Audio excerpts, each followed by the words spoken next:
Republicans are putting together their budget proposal. We referred to this earlier. And, you know, it looks like giant tax cuts for the rich and a bunch of cuts to programs that benefit the poor and working poor. And in particular, they're taking a giant hatchet to Medicaid. So Trump, in his little, you know, dual interview with Elon sitting next to him, was asked about whether there would be cuts to Social Security, Medicare, and Medicaid, quote unquote, entitlement programs. Take a listen to what he had to say. We don't need a Department of Education. Okay. And what some people are trying to do is stoke fears that, oh my gosh, my kid's not going to get the money for education, or grandma's Social Security and Medicare. This was a big promise of yours on the campaign trail. So I really want to give you both an opportunity to assure the American people you will keep, the money will be allocated for students, but with higher standards. For example, I would assume associated with monies given or vouchers. So much, and then Elon goes, but look, Social Security won't be touched, other than if there's fraud or something, we're going to find it's going to be strengthened, but won't be touched. Medicare, Medicaid, none of that stuff is going to be touched. Nothing. You don't have to. Now, if there are illegal migrants in the system, we're going to get them out of the system and all of that fraud, but it's not going to be touched. So no cuts to Social Security, Medicare, and Medicaid, he says. Then the very next day, put this up on the screen, he goes out and backs the House budget proposal, which dramatically cuts Medicaid, the program, as Sam Stein points out. Trump said last night he would not touch. Here's the Truth Social that he posts. The House and Senate are doing a spectacular job of working together as one unified and unbeatable team, in all caps. However, unlike the Lindsey Graham version of the very important legislation currently being discussed, the House resolution implements my full America First agenda, everything, not just parts of it. We need both chambers to pass the House budget to kickstart the reconciliation process, move all our priorities to the concept of one big, beautiful bill. It will, without question, make America great again. So you also, you know, I mean, Trump has built, and this is one of the divergences of Trump 2.0 versus Trump 1.0. He really built a lot of his stance in the Republican Party and a lot of his credibility with regular people off of this repeated promise he was not going to touch Social Security and Medicare. And then in that statement, he also had originally expanded it with Sean Hannity to Medicaid. But Elon thinks all of these programs should go and makes that quite clear on a regular basis. He's always retweeting Mike Lee saying Social Security is a Ponzi scheme and it would be better if everybody was in private retirement accounts, et cetera, et cetera. He also has gone out of his way to fraudulently claim that Social Security is sending out all of these improper payments, checks, you know, to people who are 300 years old or whatever, which is total and complete nonsense. Sagar and I talked about this earlier in the week. You can go check out that segment for the details and the receipts there. So clearly Elon wants to dismantle these programs and is trying to frame it as like, oh, we're just going after the fraud. We're not actually cutting benefits. But, you know, if you're backing the House Republican bill that's cutting some, what, $800 billion from Medicaid, you are going to hit benefits for a lot of people. And also, if you're serious about, you know, Elon talks about cutting $2 trillion in discretionary spending from the federal budget. 70% of discretionary spending is Social Security, Medicare, and Medicaid. So these programs are very much on the chopping block, and Trump admitting here that, you know, backing the House bill and, you know, aggressively and saying it's my full agenda and it's spectacular, it's one big beautiful bill, you know, makes it pretty plain that he's not going to stand in the way of these kind of cuts. So to play Trump's advocate here, well, not advocate, but a potential defense of what Trump is doing here. If you notice in his comment, what he says is, you know, all caps, everything, not just parts of it, is what we need. We need both chambers to pass the House budget to kickstart, and he puts that in quotes, the reconciliation process and move all of our priorities to the concept of one big, beautiful bill. It will, without question, make America great again. So what you could believe, and this is what, you know, the people who are hopeful that Trump is actually going to stick by what he said about Medicaid, what you could believe is that he's saying the House process of doing the tax cuts and all the spending cuts in the same reconciliation bill, and reconciliation just means that you can pass it with 50 votes in the Senate. is superior to the Senate approach, which is to do separate reconciliation bills, where you're going to do the reforms here and do the budget with the Medicaid and Medicare cuts and all this, and then you're going to do the tax cuts. There are a lot of MAGA people who are arguing, if you do that, you will fail. Like, we have one shot, we being MAGA, we have one shot to do this all at once. At the beginning of the year, we got to do it immediately so that it all takes effect, because they've seen Obama and Biden fail because they pass all these good things and all they get is the bad press and the taxes, and then the actual spending comes too late to be politically beneficial. And so these Republicans are saying, don't be idiots. Do this now so that by the time the midterms come around, people are feeling the benefits of all those wonderful things we did. So the argument would be Trump's only endorsing the House process of putting it all together, of putting them all together, and that he's still going to fight them on Medicaid.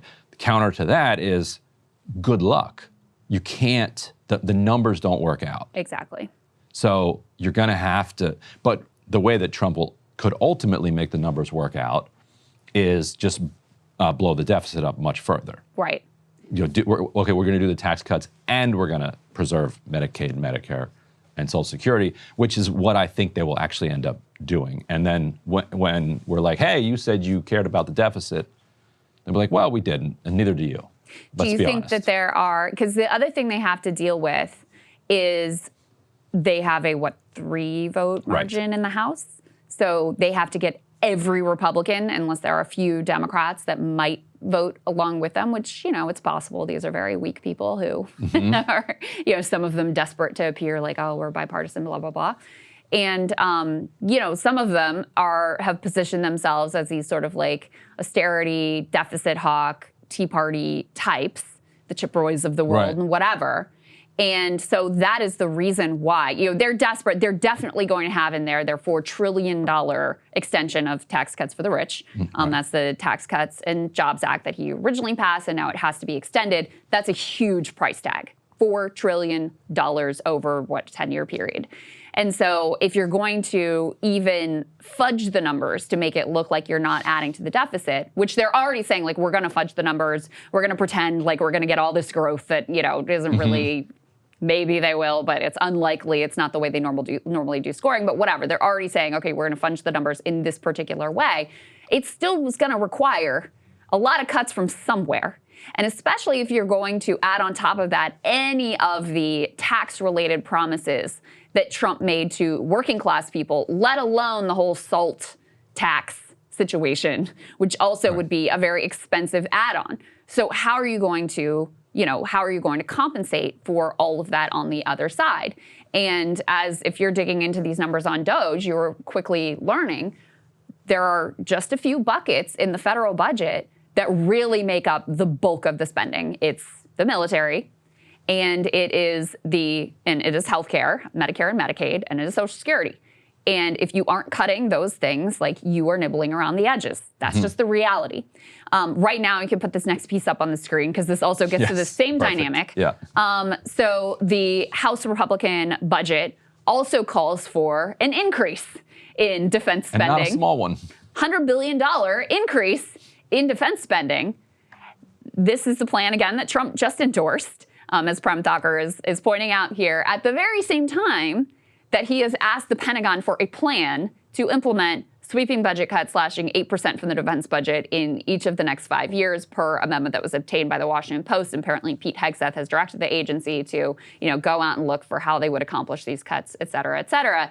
So again, you have Trump endorsing an increase of $100 billion in the defense budget at the same time that he's signaling an interest in another direction.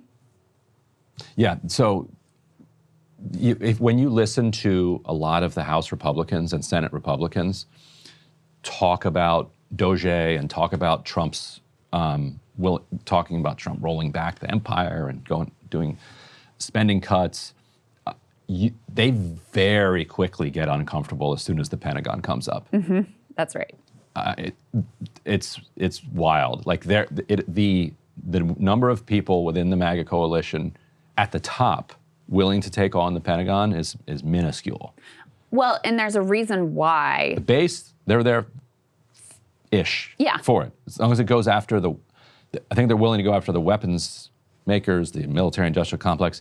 A huge portion of our spending is, Veterans Affairs and salaries of active duty enlisted people, and who are already struggling on food stamps and so that gets interesting too. You cut the military budget too far, you're coming after getting into actual benefits. humans. Yeah.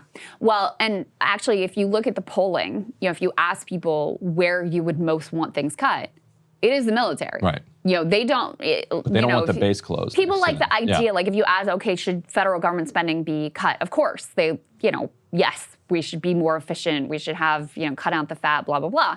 If you ask them, okay, well, should we cut programs for poor people? No. Should we cut education? No. Should we cut Social Security? Absolutely not. Should we cut Medicare? Absolutely not. Should we cut defense spending? Yes. Yes, we should. But you know this from where you live. That's right. If you ask anybody there if they should close the base, do they want to close the base? That would be devastating. It would be a death blow for the particular town that I live in.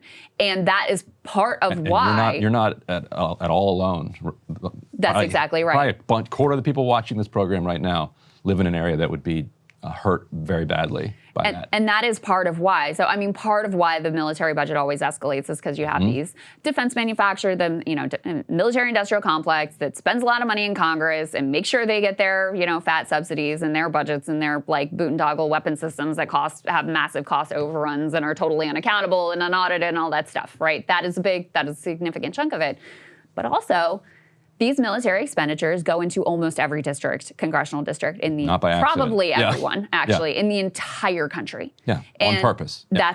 That is on purpose. It is a sort of jobs program.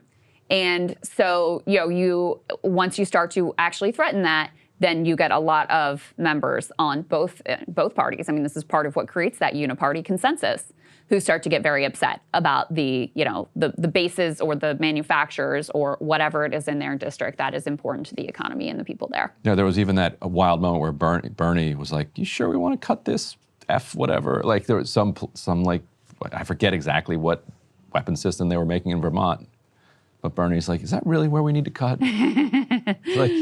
They know what they're doing when they built this system. Suddenly it hits a little different when it's your state or your treasured priority. So we'll see how all of that shakes out, but very interesting stuff. Some significant court developments that we wanted to go through for you. So one of the big questions is, okay, so some of these temporary restraining orders, injunctions are coming down against the Trump administration and some of the efforts under Doge.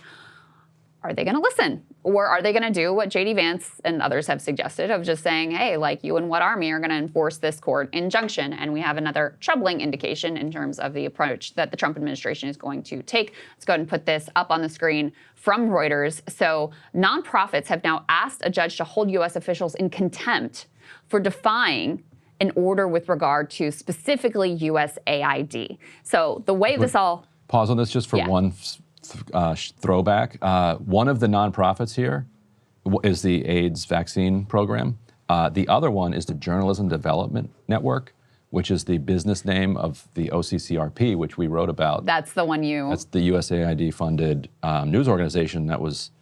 you can go read our story and look at it. Yeah, doing U.S. propaganda, basically. Deep state propaganda.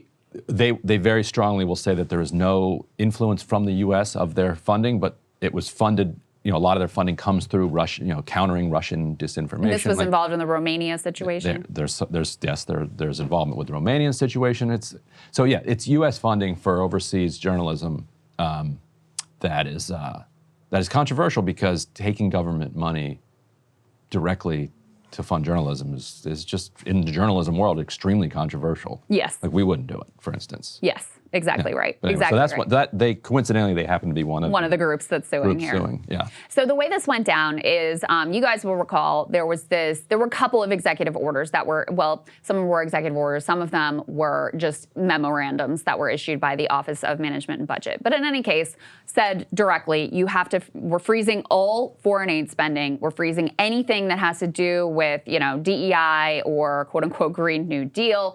led to this huge amount of confusion. Medicaid portals were shut down for a while, and it still has been the case that some things have continued to be frozen. Well, a judge looked at this and said, you have to unfreeze the funds. And that has led to this sort of court battle with the Trump administration arguing that, well, the funds you're telling us to unfreeze, like that doesn't really apply to some of these other executive orders that we issued. And USAID is really at the center of it. But in this dispute, the judge came back and said, no, when I said unfreeze the funds, I meant unfreeze all the funds, including funds at USAID. The Trump administration has continued to resist that order and put in a court filing offering some new sort of convoluted rationale for why those funds don't apply, when the judge, I read the order, was quite clear, like, no, I meant all the funds have to be here unfrozen. So these nonprofits that are suing, they said the court should not brook such brazen defiance of the express terms of its order, and they're asking specifically for Secretary of State Marco Rubio and USAID Deputy Administrator Pete Morocco and the OMB Director Russ Vought, who is one of the real ideological architects behind this whole thing, to be held in civil contempt. We could put this next piece up on the screen. This is just the court filing here. Kyle Cheney, who's a good follow just in terms of just like the legal, all the back and forth legal pieces that are many and varied at this point.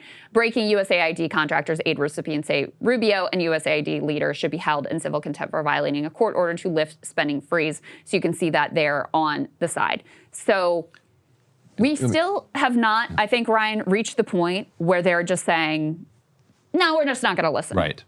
They're still cloaking it in, we have some convoluted legal rationale for why this isn't directly in defiance of your court order, but we are inching closer to that level of just like, you told us to unfreeze the funds and we're just not going to do that.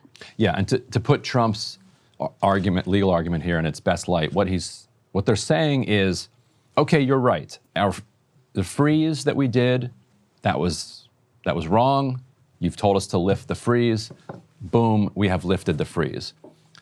However, we still have discretion on a case-by-case basis to not pay out these particular grants, because within the grants, each contract has language that if the U.S. decides it is no longer in the interest of the U.S. to continue with this grant, that the U.S. can stop the grant, and the president is deciding that it's not in his interest, therefore we're not saying that we're never going to spend the congressionally mandated appropriations. So we're not impounding the money.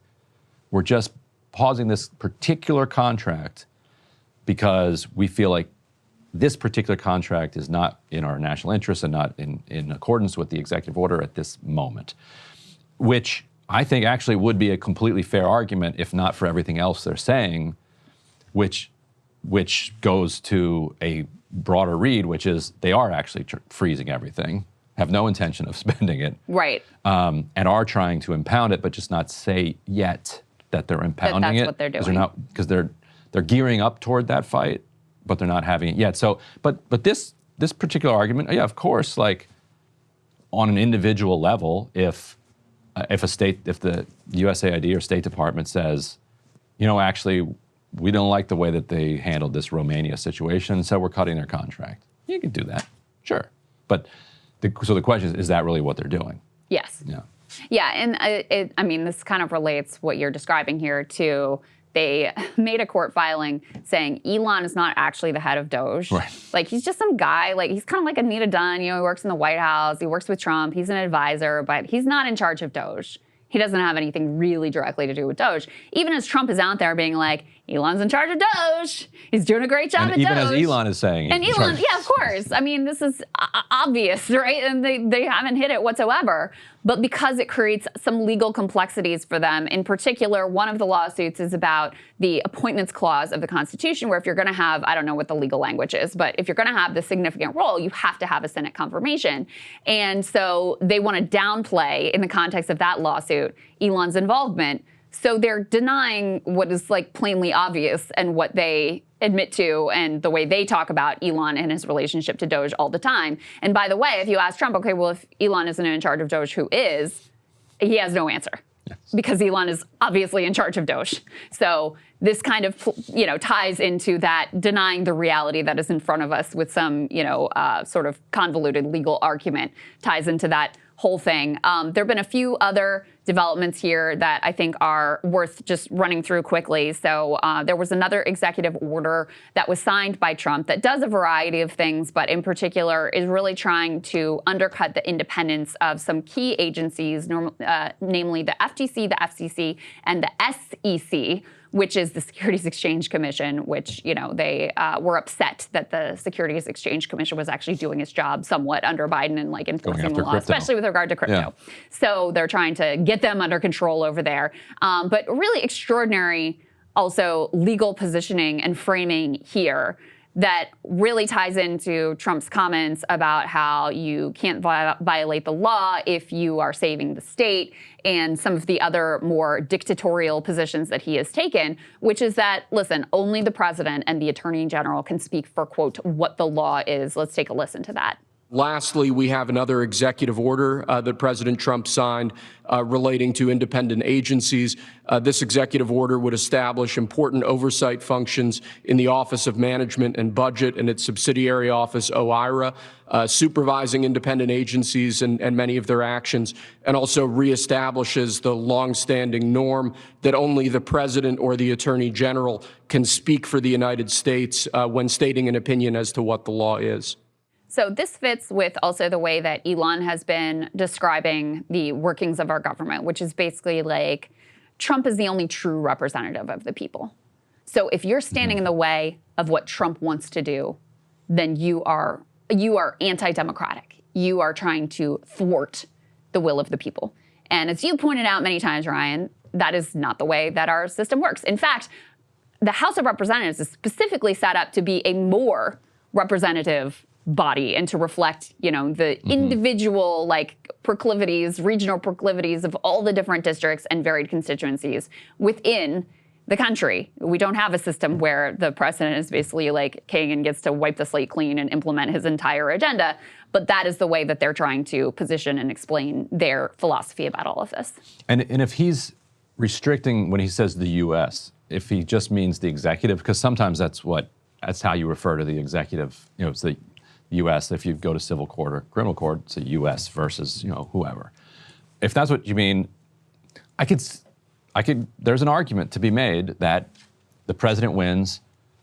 He should be able to tell the SEC what its priorities should be, and if the SEC is not abiding by those priorities, he should be able to change out who the leaders of the SEC are, or the CFPB, or FTC, or any of these other agencies. You have an election, you run on saying you're going to do something through the FTC. It would be messed up if Trump wanted to do anti-monopoly stuff and he's got Wall Street guys over at M&A guys over at FTC, and they're like, no, we're not doing that.